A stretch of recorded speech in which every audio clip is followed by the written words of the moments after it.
Oh yes, the railroad bridge was there several years before I was born, and they put the traffic lanes on the year that I was born because Mom and Dad always talked about the big celebration that they had in St. Louis when they had the traffic lanes put on the bridge. And that's why my dad always called me, "Oh, you're just a bridge baby," because I was born the year that they put the side lanes on, the traffic lanes. Before that, there was only the train that could go by.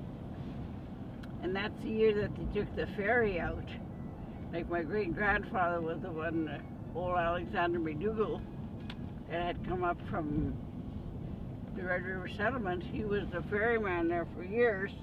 And my grandpa, when he came back from Drumheller, he was the assistant ferryman. Also with his brother. They were, I guess they were very, very busy.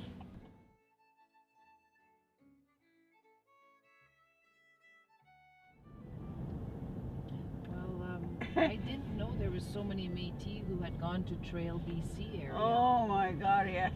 And I remember in 1978, we had our Métis card like for the local in St. Louis, Ulrich and I.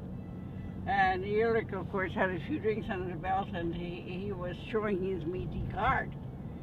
And my brother-in-law, Phileas Caron, said to him, "Seurs, put that away. I don't want to hear about it." He said, "We don't have Métis here in Trail." So, a few years later, quite a few years later, my brother-in-law Angus McDougall came to visit, and they were at home, and he was talking about how the Métis had started up in Trail, and so many of the kids were getting help for their education, like to go to university and stuff. And I'm quite outspoken sometimes. Maybe I should keep my mouth shut, but anyway, I was baking pies at the end of the table, and I stood there and I said to him, "Bon Dieu Seigneur, c'est pas like a bunch of punaises ça sort du bois. It's just like a bunch of bed bugs coming out of the woodwork, you know." And he looked at me and he said, "Well, what do you mean?" I said, "Exactly what I said. I said, a few years ago, you guys in Trail didn't want to hear of the Métis at all. You were all French people."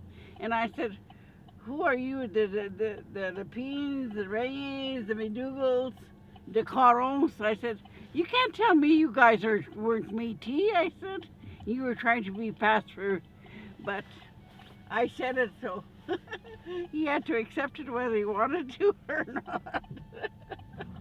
Well, you have to have, you know, a lot of people wouldn't have said anything, I guess, but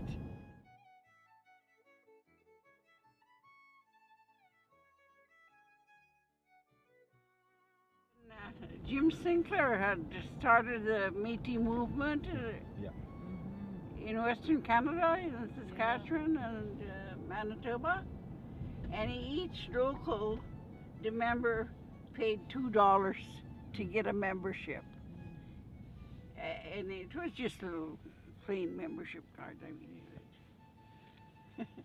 it wasn't really anything, but Ulrich was quite proud of it. You know, you had to renew your membership of that.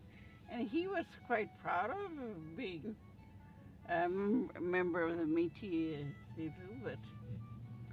And I mean, how could they, with all those names, not recognize themselves as Métis? No, but because they were living in Trail, they thought, oh, they're not going to be Métis. They thought they were a little bit better. But when the Métis Association started up in BC, and they were getting help for the kids to go to university and so forth, boy, they were right there to grab. Yeah, I wonder what would have been the reason why people wouldn't have identified as Métis. Some say it's after. I think it was a little bit of shame. They were ashamed to be Métis. Do you think that it still had something to do with the rebellion, like because of realizing that a lot of Definitely, yes. everybody wanted to hide their Métis-ness because of the rebellion and the shame, right, and the road allowance people, Yes, and definitely. and being looked down on, right? Yes, and I know my grandma, she just, like her father-in-law was killed in the rebellion. And I remember Grandma Boy, she just hated to talk about that because it seemed that it was something terrible that he died because of the resistance, like, you know. Must have been so And much now hurt. he's considered a hero.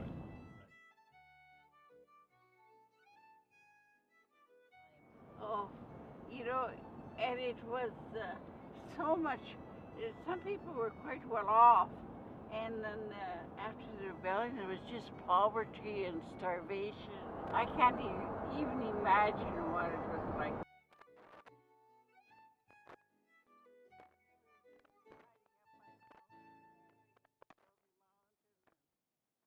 They were scared. They had their little kids with them, the women, and you know, they were just terrified, eh?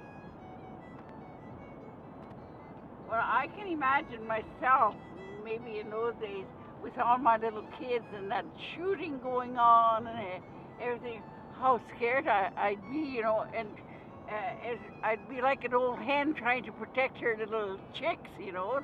That's probably the same way those women were.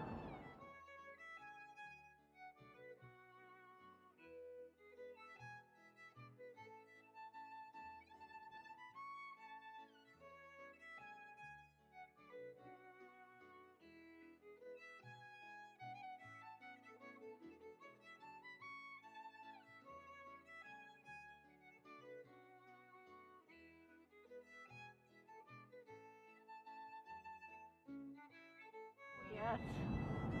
And you know, Mr. Caro, when the museum first started there, this was Mrs. Mabel Simpson. She was the government worker. And she was buying stuff from him and, you know, the bits of property here and there. She was giving him maybe $500 or something, you know, and of course in those days, even in the 50s, when I was teaching in Gabriel, $500 seemed to be quite a little bit of money. So, and now it's probably worth millions of dollars to the government, you know. Which place is that? Albert Caron's place, where that White House is, In you know, Mataants there. in Mataants there. And I thought to myself, holy smokes, that's a totally different version to what my grandmas talk about, you know. But I didn't say anything. I didn't want to argue with the professor, but... Well, then that would have been strange, right? To hear a version that in Yeah, school it's they a were totally teaching a different completely version. different. So what was their kind of version then? Well,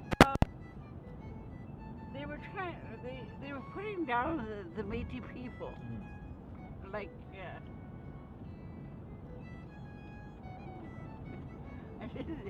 they were considered stupid and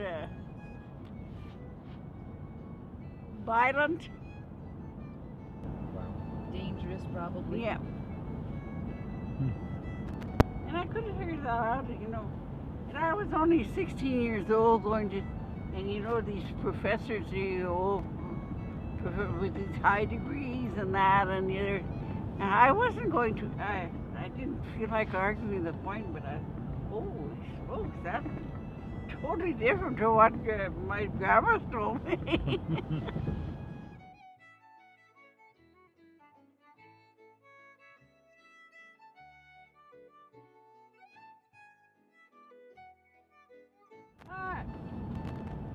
I don't know. I was young for the Depression, but but we never suffered because, like, everybody considered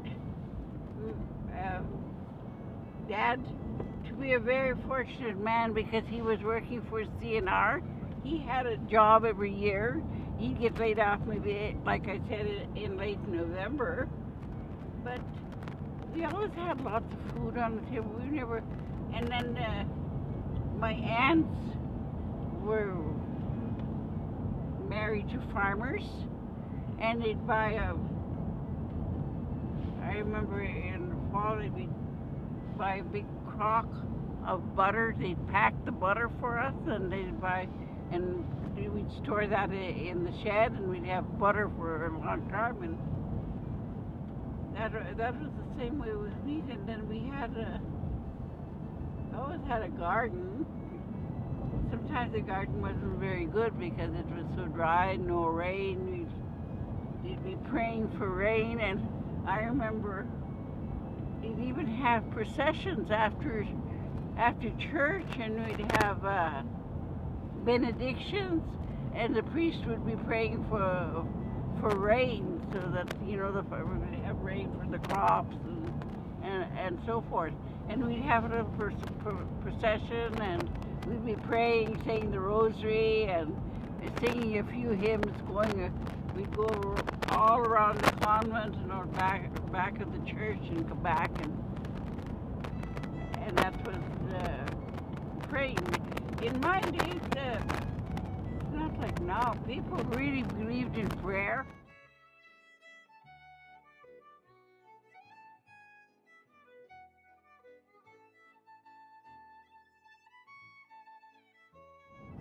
So do I. I think of myself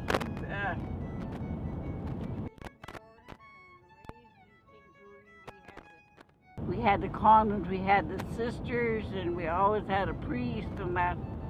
I think that's why, I don't know, religion was instilled into us, from the time we were just little.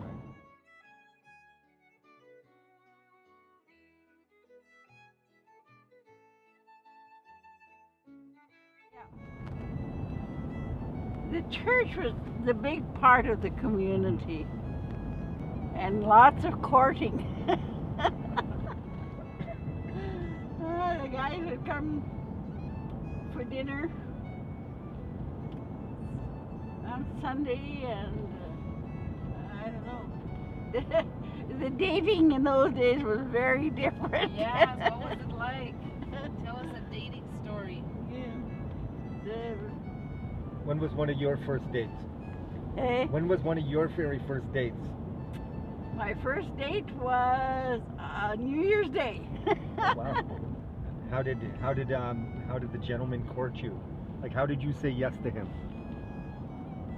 I don't know.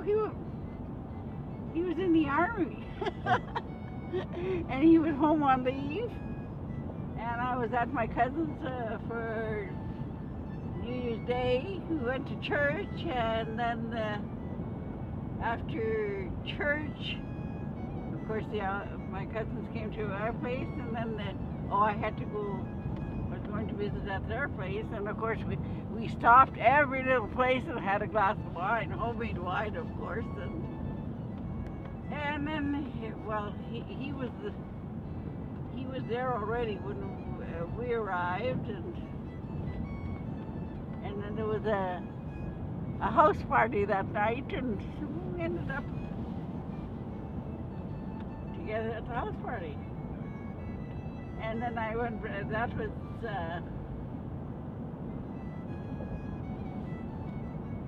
And how old New were you Year's been? morning of 1946. Wow. How old were you been then? I had just turned 17. Oh, wow. I just turned 17. And then I went back teaching. I had to go back to doctors. I was teaching. And then all of a sudden, just before Easter, I get this beautiful card from him. Of course, I was away up by Jackfish Lake, and then then he wrote me a letter, and I answered the letter back.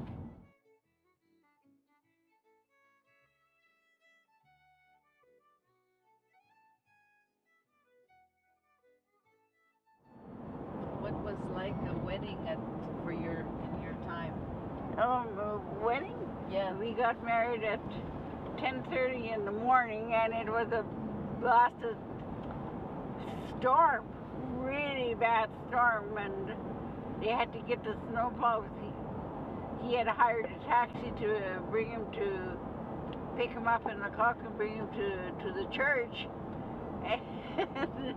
And the road was blocked. They had to pass the snowplow first, and then of course he got there late. I thought, oh, I'm going to be standing here. I'm going to be stranded. Oh, so it was probably about 11 o'clock before he got there. And then after that we went to my Mom and Dad's in St. Louis. That we had our dinner there. Then we went to PA for a little trip to PA, and then they had the big wedding supper at my Mom and Dad's house. And then the wedding dance was in St. Louis Hall. And I had two bridesmaids. My sister Marie, the one that was only a year and a half younger than me, and one of Ulrich's nieces, Angelina Lepine. She was and then my brother was just a little baby, so of course so I had a cousin for my one of the best men, and Ulrich had one of his older nephews for the best man. And I sent for two bridesmaids.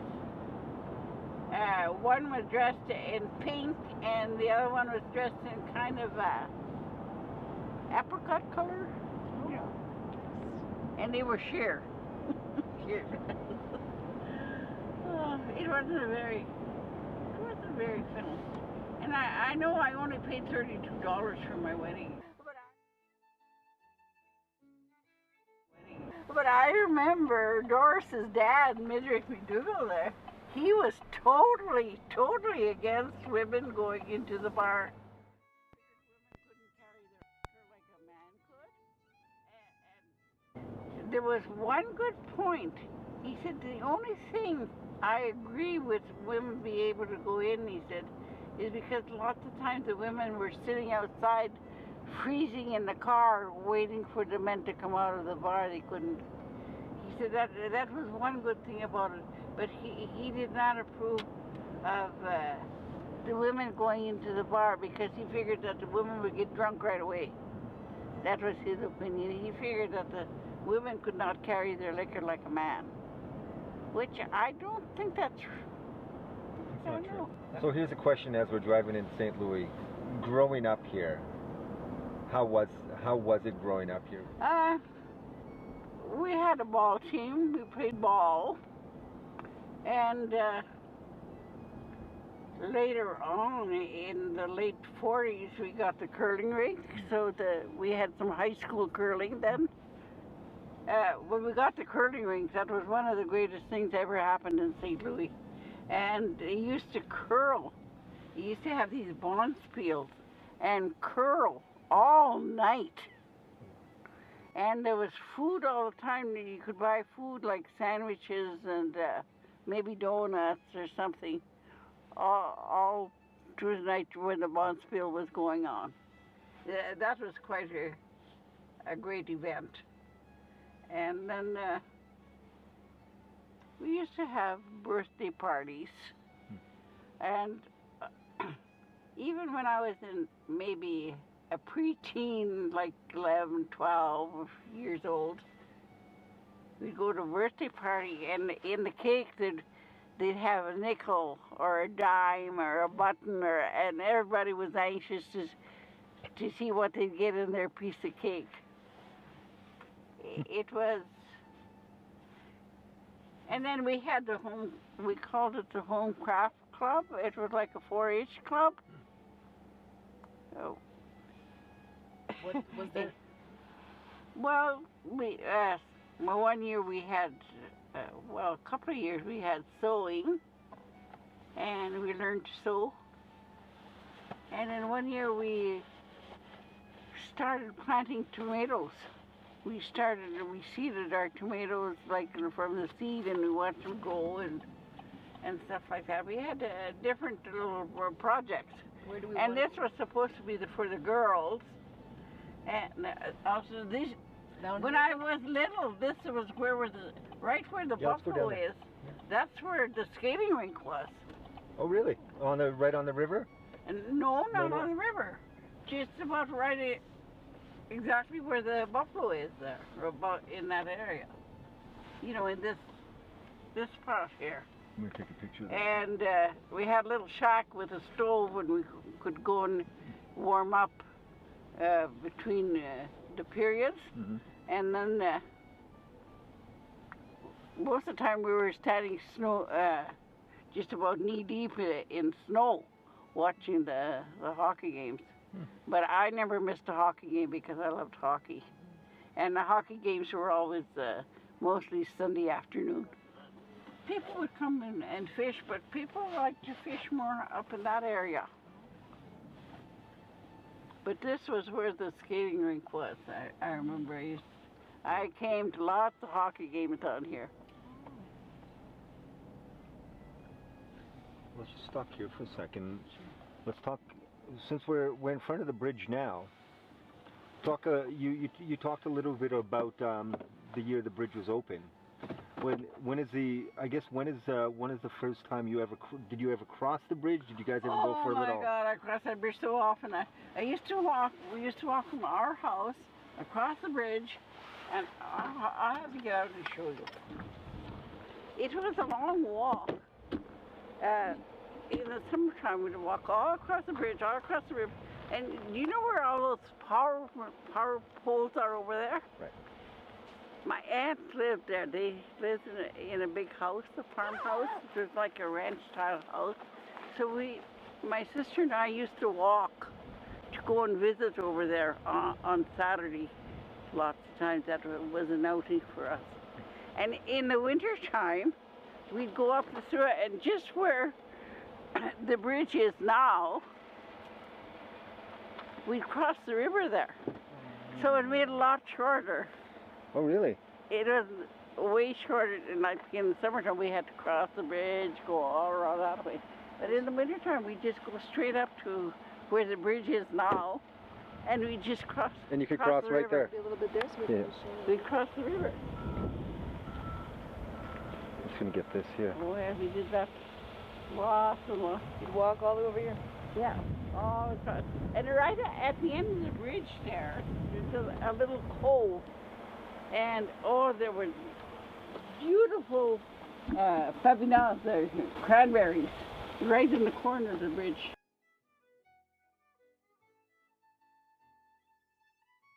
Beautiful fabinas. And you could walk and you could smell. It's so nice. So on this side here, where we are right now, this used to be your hockey rink, eh? Right this area, right where we are, yeah. Right. Did you spend a lot of time by the river as kids? Was it a big part of growing up here? We used to go fishing with my dad, but more in that area. And in those days, it was line fishing, and they'd have a little stick with a bell on it, and they'd put it in the river. And Dad would say, "Shh, don't talk. The fish are going to get scared." He always said the fish wouldn't bite. And you could sit there for hours before that little bell rang. But that was the kind of fishing I had. But it was, when I think of it, it was lots of fun. And you know that when I was teaching in jackfish at the school where I was at, and right close to where, maybe from here to that area, there was a creek, a little creek coming from the lake, and and there was a little wooden bridge to cross, and some of my students lived right across from the little bridge. And at noon recess in the spring, when the fish were spawning, we'd go out on the bridge with the kids, and we made snares, a stick with a wire with make about this. And we'd put that down, and the fish we'd catch the fish because they were spawning in it, and the fish would just lie. Especially a beautiful day like today, the fish would be very quiet, and it was easy to snare them. And it's my uncle with Mr. Trombley that started the Red River Cart area here. Oh. Yeah. My Uncle Fred Jerome and Mr. Trombley. What does that mean, they started the Red River Cart? Well, that's when they started the park there.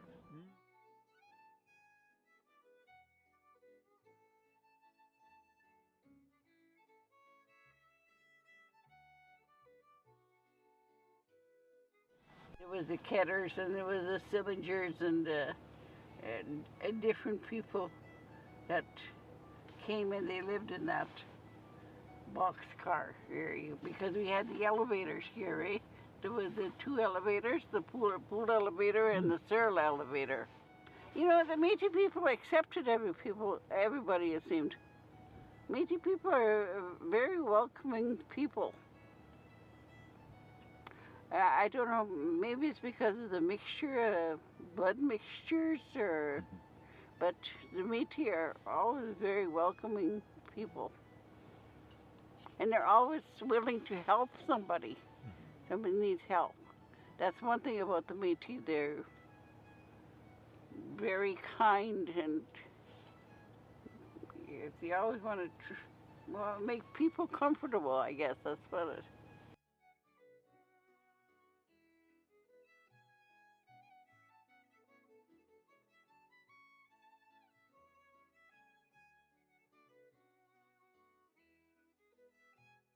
Call that the trestle? That little bridge there? There, we called it the trestle. We used to hide under there. And sometimes this creek is really a raging creek. Where to next? This way? This way. This was about where the old school was situated.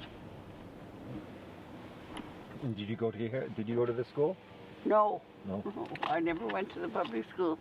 I always went to the convent as a day scholar. And my dad always believed in a good education, so he figured that by going to the convent, of course, he had always gone to school with the sisters also, and he believed that was a better education. So when I started school as a day scholar, it was $1.50 a month they had to pay for me to go to school. And when my sister started, well, it was $3. That cost $3 a month. And then when I finished school, it was up to $3 a month then for each person. And anyway, this counselor came to the house that one afternoon, and my mom was busy. Dad was working on the CN. I don't know, he was in Shellbrook or someplace. And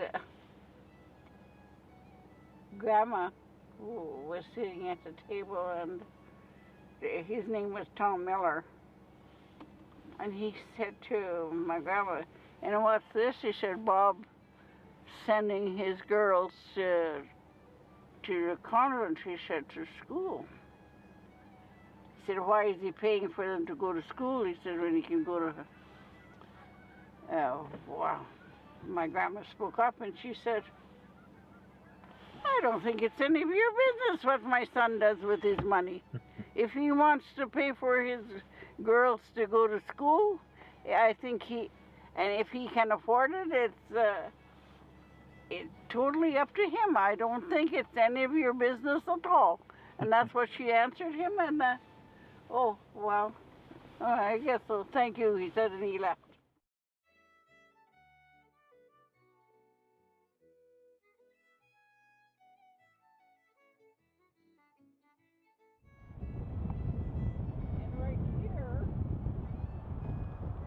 big barn, a big horse, and it belonged to the keeper, Alec Foley.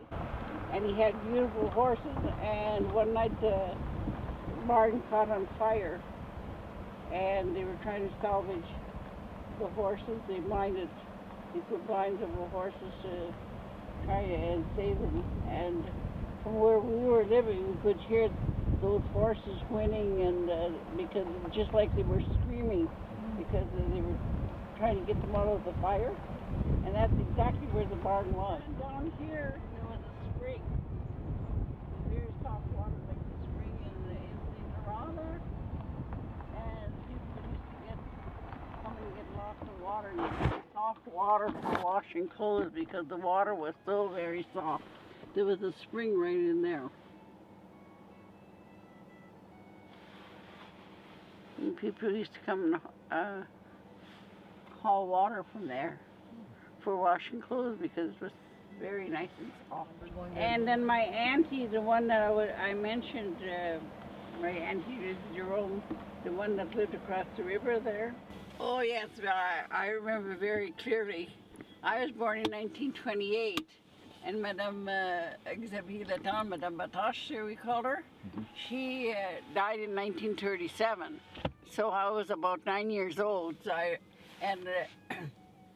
She lived with her daughter, Mrs. Helen Boucher, in a small house there. And Mrs. Helen Boucher's granddaughters lived way out west. Was still west of La Plaine Flat. And they used to come and stay at their grandma's here to go to school in St. Louis. So I got to be friendly. There were very many people in St. Louis, and not very many girls. So I got to be friendly with Edna and Thelma Meiser, which was Mrs. Helen Bushy's granddaughters. And the first time when I did come here, I was so amazed to see this old lady smoking the pipe. I had never seen a lady smoking the pipe. Both my grandmas smoked the cigarettes, and I remember when Mrs. Helen Bushy, she was a great friend of my grandma Boyes. She used to come and visit, and they'd each have their little can of tobacco, and they'd be smoking all afternoon with. And if they didn't want me to understand something, if it was good, juicy gossip, they always spoke in Cree. And my sister and I used to call her Mrs. Pipe because we didn't know what her name was. We didn't know at the time that she was a Mrs. name was. So my sister and I just called her Mrs. Pipe.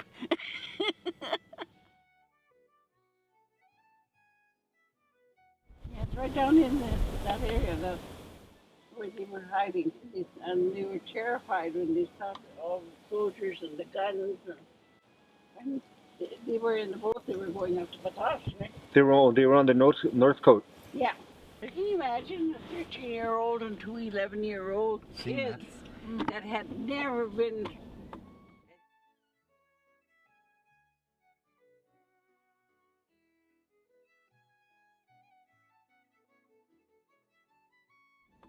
And they had never seen a soldier or those big cannon guns or anything. Can you imagine how terrified they'd be? Seen something like that?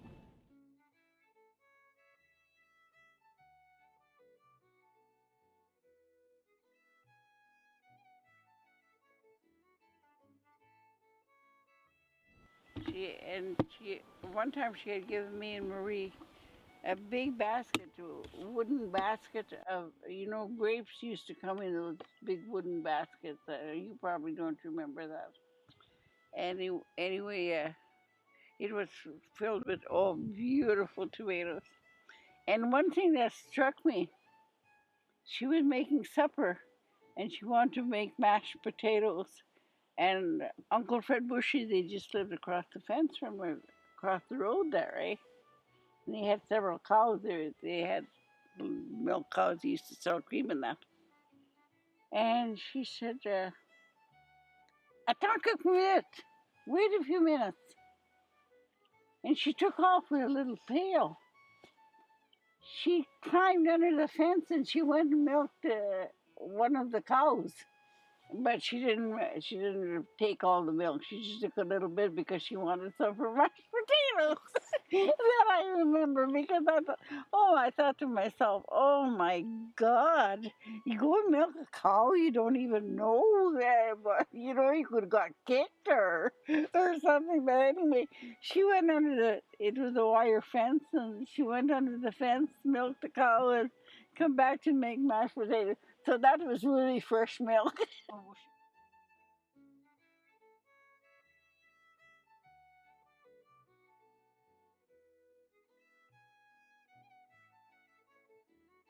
Right here, along the river on the other side. right here was the site of the old number 14 school. There's the Langevin school, and the old church. The first church was built here, and then they moved it to St. Louis with horses. They took a team of 8 horses, and they used great big round pillars. And they lifted the church, put it on those pillars, and they just moved it a little bit each day and it was my father-in-law that was the horseman driving the 8 horses. And my mom and different people said that he'd give the order to the horses and they'd kind of leap all one time, and the church, they'd move just a little bit, because those great big rollers, that's how they were moving the church. And the school was still here until 1946, maybe 47, when they closed the school down. And that's where your Auntie Laurence and your Auntie Carmen were teaching school. That's how they met up with Joe Branger and Laurent Boucher.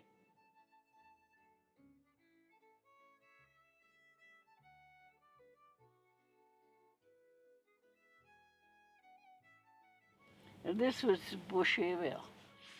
And see the old Jean-Baptiste Boucher there, the first old Jean-Baptiste, the one that married to L'Espérance there. That's where they were living. And then later on, they ordered this new house, and Uncle Fred Boucher, they ordered their houses, and they ordered them from Eaton's, and they came on the train, and they were a prefab house. I remember my parents talking about it. But the first house was a big log house, I guess. And that was the Jean-Baptiste house, Jean-Baptiste Boucher.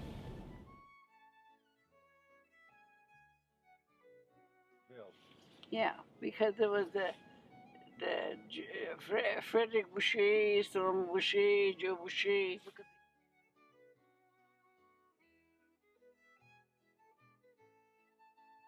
Jean-Baptiste Boucher. They were all the first one that came to St. Louis was the Jean-Baptiste Boucher, and then he had all those children. They had 13 or 14 children. They had Frederick Boucher, Joe Boucher, Samuel Boucher, and a whole bunch of girls. And there was Eugène Boucher. Mrs. Helen Boucher, the one that lived in St. Louis by our place there, she was married to Charles Boucher, Charles Eugène. And then there was an Ernest Boucher. He was married to a Grace Barabee. He was the baby of the family. Him and Joe Boucher. And one of them was born when they were moving to St. Louis in 1882. Now I think it was Ernest that was born on the trail. Can you imagine babies being born on the trail and the covered wagons and the ox carts?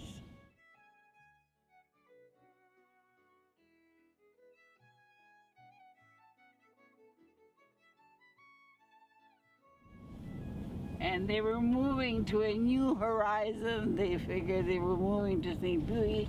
Everybody that was traveling back and forth, the trappers and that, and they were saying how beautiful country it was. And it was so rich in berries and, meat. And now there's so many corporate families. They're, corporate farmers.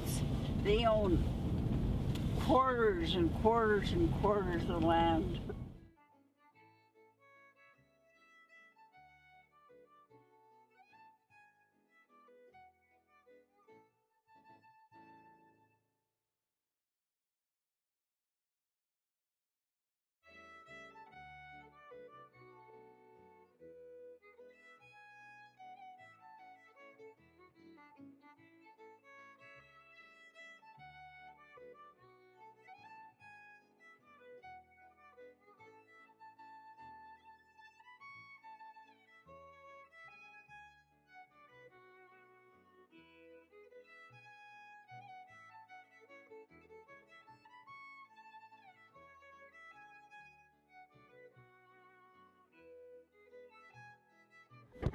Right in this area where those bales are, they had the cook sports there. And it was Josephine and Maymairs that started that, because they had started a kind of a, they called it a midship.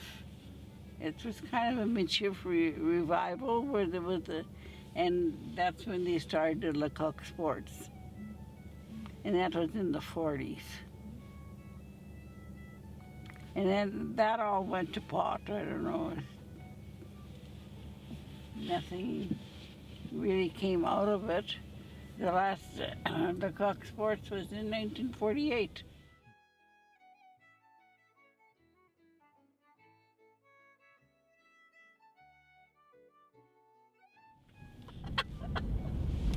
Well, he wanted to say there was 50 cents for the women's races. 50 sous pour courir les femmes. So many people never knew that there was like I told people that they didn't have a clue that they were, for back to Batoche. I said, years ago, I was just little, they used to have, it was always on the 24th of July, and they always called it La Fête des Métis.